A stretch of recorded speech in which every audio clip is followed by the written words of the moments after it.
तो आज का दिन खास है भारत जोड़ो यात्रा के लिए, क्योंकि कश्मीर में भारत जोड़ो यात्रा का आज समापन समारोह है। कश्मीर में इस वक्त भारी बर्फबारी हो रही है और इसी खराब मौसम के बीच भारत जोड़ो यात्रा का यह समापन समारोह होना है। थोड़ी ही देर में यह समारोह शुरू हो जाएगा। शेर कश्मीर स्टेडियम में इस समारोह का आयोजन किया गया है। बड़ी संख्या में कांग्रेस के कार्यकर्ता पहुंच गए हैं, कांग्रेस के नेता पहुंच गए हैं। खराब मौसम के बीच भी कांग्रेस के नेता और कार्यकर्ताओं का जोश हाई है। लेकिन जो बाकी दलों के नेता हैं, क्या वो पहुंचेंगे? राहुल गांधी के साथ विपक्ष का कौन कौन सा नेता खड़ा नजर आएगा, ये आज सबसे बड़ा सवाल होगा। क्योंकि भारत जोड़ो यात्रा का मकसद भारत जोड़ने के साथ साथ विपक्ष के दलों को भी कांग्रेस पार्टी के साथ जोड़ना था।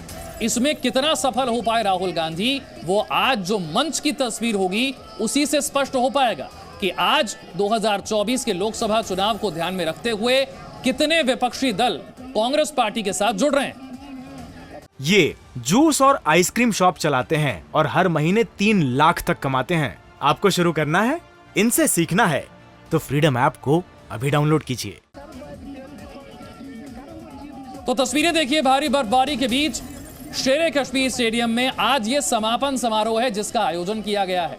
145 दिन तक यात्रा चलती रहती है और उसके बाद किस तरीके से हजारों किलोमीटर यात्रा करने के बाद राहुल गांधी कन्याकुमारी से लेकर कश्मीर तक की अपनी यात्रा को पूरी करते हैं। इस बीच कई पड़ाव भी आए। राहुल गांधी के साथ आज विपक्ष के कितने नेता आपको मंच पर नजर आएंगे, यह बताएगा कि 2024 के लोकसभा चुनाव में कांग्रेस पार्टी कितनी मजबूत होने वाली है और राहुल गांधी की इस भारत जोड़ो यात्रा ने कितना असर डाला है देश के अलग अलग राज्यों पर, देश की जनता पर। 12 राज्यों से 2 केंद्र शासित प्रदेशों से होकर यह यात्रा गुजरी और करीब 4000 किलोमीटर का सफर इस यात्रा ने तय किया है। कन्याकुमारी से सितंबर के महीने से इस यात्रा की शुरुआत होती है। 12 राज्यों से यह यात्रा गुजरती है। 145 दिन तक राहुल गांधी पैदल चलते हैं। 4000 किलोमीटर की यह यात्रा अलग अलग राज्यों में, उन राज्यों के नेता जो है वो राहुल गांधी के साथ जुड़े। कांग्रेस पार्टी के तो नेता जुड़े ही, विपक्ष के भी कई दलों के नेता जुड़े। जिस जगह पर यह समापन समारोह हो रहा है उसी जगह पर मौजूद है मेरे सहयोगी रवि त्रिपाठी। उनका रुख करते हैं। रवि, अभी की तस्वीर क्या बता रही है? कितने नेता, कितने कार्यकर्ता पहुंच रहे हैं इस खराब मौसम के बीच? नहीं, देखिए कहीं ना कहीं बर्फबारी का असर दिख रहा है और मैं सबसे पहले मंच दिखाना चाहूंगा। ये देखिए हमारे सामने मंच है। बर्फबारी की वजह से मंच पर सफाई का कार्यक्रम लगातार चल रहा है। साफ सफाई का कार्यक्रम चल रहा है, सिक्योरिटी के लोग मौजूद हैं। और दूसरी तरफ कार्यकर्ताओं की बात करें तो कार्यकर्ता आए हैं, लेकिन अभी पूरा स्टेडियम अभी भरना बाकी है। धीरे धीरे लोग आ रहे हैं, थोड़ा टाइम लग रहा है। ये कार्यकर्ता है लोग। और क्या कोई फर्क पड़ रहा है बर्फबारी का? लोग का हमें कोई फर्क नहीं पड़ रहा है। हमारे राहुल जी के लिए अल्लाह ताला की रहमत बरस रही है ऊपर से। ये नारेबाजी देखिए, इस तरह की नारेबाजी चल रही है। क्या नारेबाजी कर रही है जी? क्या नारेबाजी कर रही है? क्या कह रही है? नफरत छोड़ो, भारत जोड़ो, नहीं चलेगा तिरंगा का, देश का झंडा तिरंगा। राहुल गांधी के लिए एक गाना आपने तैयार किया, आप लोगों ने सुनाया क्या? नजदीक आके सुनाया? हाँ, सुनो हमने क्या बताया कि राहुल गांधी कश्मीरी में हमने कहा कि हम उसको फूलों की मालाएं पहनाएंगे और उसको हम झूला झुलाएंगे अपने लिए। सुनाइए, गाना भी तो सुनाएंगे। वली हो करे, वली हो करे, वली हो करे, वली हो कर, असना करे, गिंद ना करे, वली हो करे, वली हो मंद जिगरस ऐसे आज जाय करे, वली हो करे, वली हो करे, ऐसे आज जाय करे, देखिए कार्यकर्ताओं में उत्साह की कमी नहीं है। जो मौजूद है वो पूरे उत्साह के साथ। आप कहां से हैं भाई? सर मैं जम्मू से आया हूं और पूरा जोश का बरकरार है। भारत जोड़ो यात्रा का ये इम्पैक्ट हुआ है। आज कश्मीरियत, इंसानियत और जमहूरियत एक बार फिर से जिंदा हुई है। बिल्कुल बिल्कुल, इसी स्टेडियम से अटल बिहारी वाजपेयी ने कभी कश्मीरियत, जमहूरियत और इंसानियत का नारा दिया था और इस बात की जिक्र यहाँ भी लोग कर रहे हैं। आप कहाँ से आई हैं? मैं झारखंड के जमशेदपुर से भारत यात्री कन्याकुमारी से चल के कश्मीर तक आई हूँ और जो असंभव था उसको हमने संभव कर दिया है। संभव जो था उसको असंभव कर। राहुल गांधी की तस्वीरें आप देख रहे हैं। इससे एक दिन पहले किस तरह से लाल चौक पर राहुल गांधी पहुंचते हैं, तिरंगा फहराते हैं। उनके साथ कांग्रेस पार्टी के अध्यक्ष मल्लिकार्जुन खड़गे भी नजर आते हैं और लाल चौक पर तिरंगा फहराने के बाद राहुल गांधी ने केंद्र सरकार पर तीखा हमला भी बोला। यह भी कहा कि अगर वाकई कश्मीर के हालात इतने अच्छे हैं तो क्यों ना गृह मंत्री जम्मू से लाल चौक तक, जम्मू से लेकर कश्मीर तक पैदल यात्रा करें और यह बताएं कि वाकई कश्मीर के हालात इतने अच्छे हैं। रवि त्रिपाठी के पास एक बार फिर से चलते हैं और जानते हैं कि वहां पर जो कार्यकर्ताओं का जोश है वो किस तरह से है और इस खराब मौसम के बीच कितने विपक्षी दलों के नेता आज राहुल गांधी के साथ मंच पर नजर आने वाले हैं। रवि। नहीं, देखिए, जो दावा किया जा रहा है लगभग 12 से 13 विपक्षी दल के नेता यहां मौजूद रहेंगे मंच पर। यह कहा जा रहा है पार्टी के नेताओं की तरफ से, जो रात में मीटिंग हुई है, मल्लिकार्जुन खड़गे ने डिनर दिया था, उसमें जो जानकारी मिल रही है 12 से 13 विपक्षी दल के नेता। और यह भी कहा जा रहा है कि आज चूंकि जिनको आना था, आज बर्फबारी की वजह से, मौसम खराब होने की वजह से फ्लाइट कई सारी डिलेड हुई है और इसकी वजह से कई सारे नेता नहीं आ पा रहे। हम चाहेंगे कुछ नेताओं से बात करें। डीके शिव कुमार हमें दिखाई दे रहे थे, यहाँ पे डीके शिव कुमार हैं, दिखाई दे रहे। डीके शिव कुमार साहब, आप तो कर्नाटक बहुत बढ़िया है सर, कितने विपक्ष के नेता आ रहे हैं, अपोजिशन पार्टीज के leaders? How many opposition leaders are coming here? We have invited few of them who have some physically sound. They all have come here. Yesterday I met Omar Abdullah, I met Mr. Raja, I met few of them. A lot of them come. They all have supported us. They have walked. Kamal Hassan has walked. A lot of leaders have walked. You see the weather, but still the entire country is stand by us. देखिए साहब, लेकिन आपको लगता नहीं है मौसम की वजह से कुछ लोगों को आने में दिक्कत हो रही है, चाहे नेता हो चाहे आपके कार्यकर्ता हो? We all are workers. We all are leaders. और कोई दिक्कत नहीं है। तो ये डीके शिव कुमार हैं, कर्नाटक कांग्रेस के अध्यक्ष हैं और बड़े मजबूत नेता माने जाते हैं। कांग्रेस के तारनहार, जब कांग्रेस संकट में रहती है तो उनको उबारने का काम करती है। देखिए, धीरे धीरे लोग एक एक करके। रवि, चूंकि मौसम की चर्चा इतनी ज्यादा हो रही है, बर्फबारी की चर्चा इतनी हो रही है, तो जरा तस्वीरों के माध्यम से दिखा दीजिए कि बर्फबारी का असर कितना नजर आ रहा है और इस बर्फबारी के बीच कितनी संख्या में इस वक्त नेता कार्यकर्ता मौजूद हैं। कार्यकर्ता तो अभी धीरे धीरे आ रहे हैं, क्योंकि 12:30 का टाइम दिया गया है और ये मान के चलिए कि इस स्टेडियम में जिस तरह से उम्मीद थी उस तरह से भीड़ शायद नहीं हो पाएगी।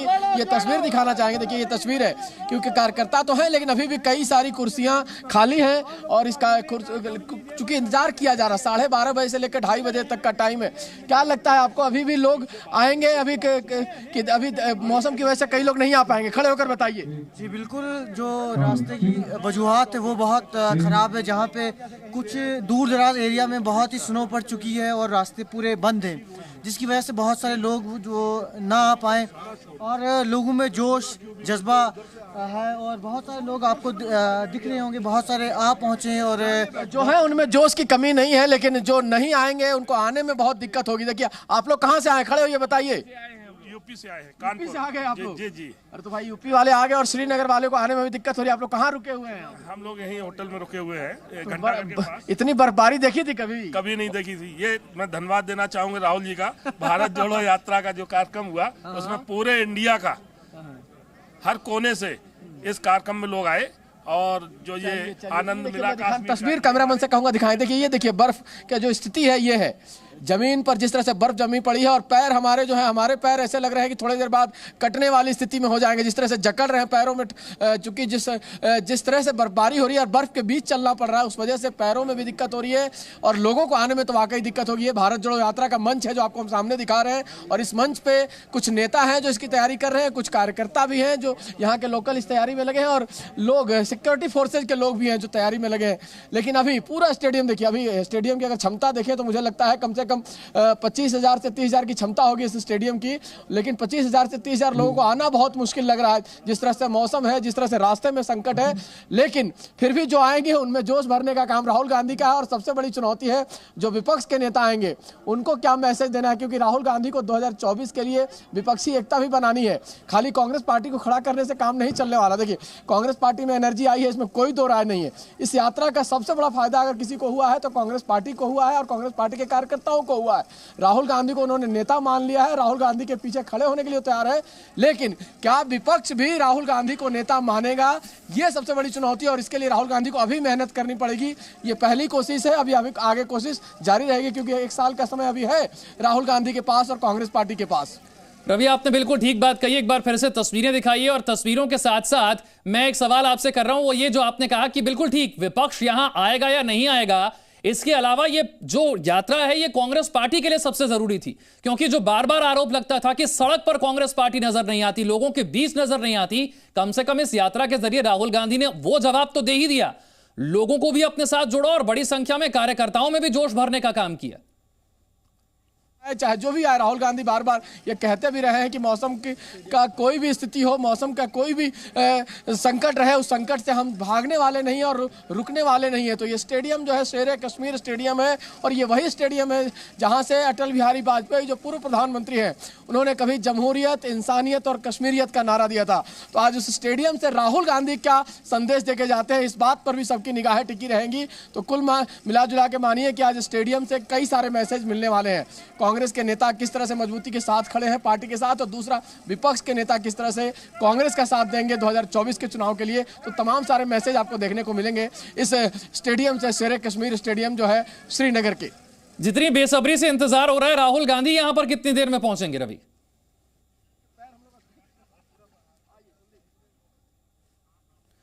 देखिए, भारत के नक्शे पर आपको दिखाते हैं कहां कहां से यह यात्रा होकर गुजरी। कन्याकुमारी से इस यात्रा की शुरुआत होती है और यह यात्रा अब कश्मीर पहुंच चुकी है। श्रीनगर में शेर कश्मीर स्टेडियम में आज इस यात्रा का समापन समारोह हो रहा है। 12 राज्य, 145 दिन और 4080 किलोमीटर, इस तरीके से यह यात्रा आगे बढ़ती है। 7 सितंबर 2022 को इस यात्रा की शुरुआत होती है और आज इस यात्रा का समापन समारोह है। कन्याकुमारी से तिरुवनंतपुरम, कोच्चि, इसी तरीके से नीलांबुर, मैसूर, बेल्लारी, रायपुर, जलगांव, इंदौर, कोटा, दौसा, अलवर, बुलंदशहर, दिल्ली, अंबाला, पठानकोट, जम्मू और फिर श्रीनगर पहुंचकर इस यात्रा का आज समापन समारोह। कुल मिलाकर 12 राज्यों से यह यात्रा होकर गुजरी। 145 दिन का वक्त लगा और 4000 किलोमीटर से ज्यादा यह लंबी यात्रा रही। ये दो तस्वीरें आपके सामने, वो दिन यानी कि 7 सितंबर का दिन जब कन्याकुमारी से यात्रा की शुरुआत होती है और उसके बाद आज कश्मीर में जो समापन समारोह हो रहा है। जिस तरीके से रवि त्रिपाठी ने जिक्र किया कि विपक्षी दलों को साथ जोड़ पाने में राहुल गांधी कामयाब हो पाए या नहीं हो पाए, ये तो थोड़ी देर में मंच पर जितने नेता होंगे उससे साफ हो जाएगा। लेकिन इस यात्रा का जो सबसे बड़ा फायदा है वो कांग्रेस पार्टी को हुआ है, क्योंकि आरोप यह लग रहा था कि कांग्रेस पार्टी लोगों के बीच नजर नहीं आ रही है, सड़क पर नेता नजर नहीं आ रहे हैं। कम से कम राहुल गांधी ने सड़क पर उतरकर यात्रा के जरिए यह संदेश देने की कोशिश की है कि कांग्रेस पार्टी और उसके नेता लोगों के बीच आज खड़े हुए हैं। सीधी तस्वीरें शेर कश्मीर स्टेडियम से आपको हम दिखा रहे हैं किस तरीके से समापन समारोह के लिए बड़ी संख्या में इस वक्त नेता और कार्यकर्ता कांग्रेस पार्टी के यहां पर मौजूद हैं। भारी बर्फबारी की वजह से थोड़ी देर जरूर हो रही है, कुछ लोगों को पहुंचने में दिक्कत भी हो रही है क्योंकि बर्फबारी बहुत ज्यादा है, ठंड बहुत ज्यादा है, मौसम काफी खराब है। लेकिन ऐसे में कांग्रेस पार्टी के जो कार्यकर्ता हैं उनका जोश हाई है और उनका कहना है चाहे सर्दी हो, चाहे गर्मी हो, चाहे बर्फबारी हो, राहुल गांधी यहां पर पहुंचेंगे जरूर और उनका भाषण जरूर होगा। जब 145 दिन तक पैदल चलकर कन्याकुमारी से कश्मीर तक आ गए हैं तो फिर आज की बर्फबारी कांग्रेस पार्टी को और उनके नेताओं को रोक नहीं पाएगी, ये कार्यकर्ताओं का कहना है। कन्याकुमारी से यात्रा की शुरुआत 12 राज्यों से गुजरते हुए 145 दिन तक 4000 किलोमीटर चलते हुए आज इस यात्रा का समापन समारोह। इससे एक दिन पहले किस तरह से लाल चौक पर तिरंगा फहराते हुए राहुल गांधी नजर आते हैं, न सिर्फ तिरंगा फहराते हैं बल्कि केंद्र सरकार पर निशाना भी साधते हैं, जम्मू कश्मीर की स्थिति को लेकर बात भी करते हैं और ये कहते हैं तो अब ये जो संदेश है ये पूरे देश की एकता का संदेश है और आगे हम देश को एक रखने में कोई कसर नहीं छोड़ेंगे। तो आपको लगता है कि यात्रा की जरूरत है आगे भी? जब तक भारतीय जनता पार्टी आरएसएस जैसी विचारधारा जो कि देश को नफरत में झोंकती है, जब तक ये विचारधारा है हमारा देश को जोड़ने का नारा हमेशा बुलंद रहेगा। जोड़ते यस यस। बताइए आज यात्रा कंक्लूड हुई है तो कैसा रिस्पॉन्स आपको देखने को मिला? आप खुद देख रहे हैं पूरे कश्मीर के अंदर, आपका ताल्लुक तो कश्मीर से है और आपने बहुत कवरेज भी किया है। कश्मीर के अंदर जो स्वागत हुआ है वो बहुत ही ज़बरदस्त है और मैं ये समझता हूँ कि कश्मीर के बाद और जो दूसरी रियासतें हैं वहाँ भी जिस तरह से स्वागत हुआ है उससे ये साफ साफ जाहिर हो गया कि इस भारत जोड़ो यात्रा का ज़बरदस्त असर पूरे हिंदुस्तान में हुआ है। क्या वो मैसेज दिया है जो देना चाहते थे राहुल जी और कांग्रेस पार्टी? देखिए, मैसेज उन्होंने दिया है मोहब्बत का। मोहब्बत को कौन नकार सकता है? नफरत को नकारा जा सकता है लेकिन मोहब्बत को कभी कोई नहीं नकार सकता। सबसे बड़ा मैसेज राहुल जी ने मोहब्बत को लेकर के दिया है। कुछ लोगों ने नफरत की दुकानें खोली हैं, हम जो हैं वो मोहब्बत के बाजार लगाएंगे और आने वाले वक्त में देखेंगे मोहब्बत डोमिनेट करेगी, नफरत पीछे जाएगी। मोहब्बत डोमिनेट करेगी, नफरत पीछे जाएगी। इस यात्रा की थीम भी राहुल गांधी ने यही रखी है कि बीजेपी और आरएसएस जो है वो नफरत फैलाने का काम कर रहे हैं और लोगों के बीच प्यार बढ़ाना और भारत को जोड़ने का काम जो है वो कांग्रेस पार्टी और राहुल गांधी कर रहे हैं। यही मैसेज के साथ कन्याकुमारी से लेकर कश्मीर तक की यात्रा राहुल गांधी ने की है और बार बार बीजेपी और आरएसएस पर नफरत की बात को कहकर ही उन पर निशाना भी साधा है। केंद्र सरकार की नीतियों को लेकर निशाना साधा है। कल भी राहुल गांधी ने बार बार नोटबंदी का, जीएसटी का जिक्र किया, चीन का जिक्र किया, चीन से बढ़ते हुए तनाव को लेकर आरोप लगाया कि केंद्र सरकार चीन को लेकर झूठ बोल रही है और सच नहीं बता रही है। लाल चौक पर तिरंगा फहराने के बाद यह भी कहा कि कश्मीर के हालात अगर इतने अच्छे हैं तो गृह मंत्री क्यों नहीं जम्मू से लेकर लाल चौक तक की यात्रा करते हैं पैदल। राहुल गांधी ने किस तरीके से केंद्र सरकार पर निशाना साधा था और उसके बाद बीजेपी ने किस तरह की प्रतिक्रिया इस पर दी, यह आपको सुनवाते हैं। In the country who's under the impression that the Chinese have not taken any land from India. I recently met some ex-army people, and even the Ladakis have clearly said, delegation from Ladakh clearly said that 2,000 square kilometers of Indian territory have been taken over by the Chinese. They also said that many of these patrolling points that used to be in Indian territory are now firmly in Chinese hands. I keep repeating that the approach the government is following by completely denying that the Chinese have taken our land is an extremely dangerous approach and is going to give them confidence to do even more aggressive things. I think the way to deal with the Chinese is to deal with them firmly and to be very clear that they are sitting on our land and it is not something we're going to tolerate. ये किस basis पे आप कह रहे हैं कि opposition बिखर चुकी है?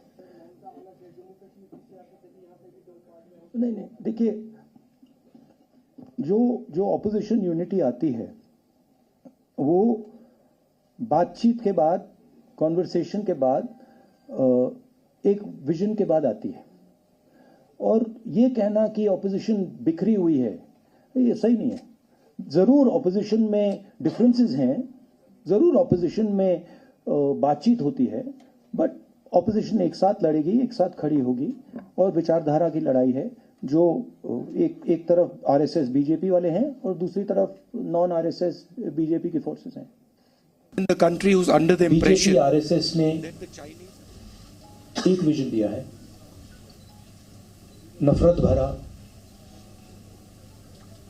अहंकार से भरा। हमारा विजन, जैसे मैंने कहा, नफरत के बाजार में मोहब्बत की दुकान वाला, भाईचारे का विजन, एक दूसरे को इज्जत देने का विजन, गले लगने का विजन। श्रीनगर में लाल चौक पे तिरंगा लहराया है, अच्छी बात है, लेकिन राहुल गांधी, मैं आपसे एक बात जरूर पूछना चाहूंगा कि आप इतनी शांति से तिरंगा लहरा पाए, हुआ कैसे? ये इसलिए हुआ कि नरेंद्र मोदी जी की सरकार ने हिम्मत दिखाई, धारा 370 समाप्त हुई। इसी कारण आतंकवादी शांत हैं, जो गड़बड़ करते हैं उनके खिलाफ सख्ती से कार्रवाई होती है। आज कश्मीर में आतंकवाद के प्रभावित गांव में भी तिरंगा लहरा रहा है। ये जूस और आइसक्रीम शॉप चलाते हैं और हर महीने 3 लाख तक कमाते हैं। आपको शुरू करना है, इनसे सीखना है तो फ्रीडम ऐप को अभी डाउनलोड कीजिए।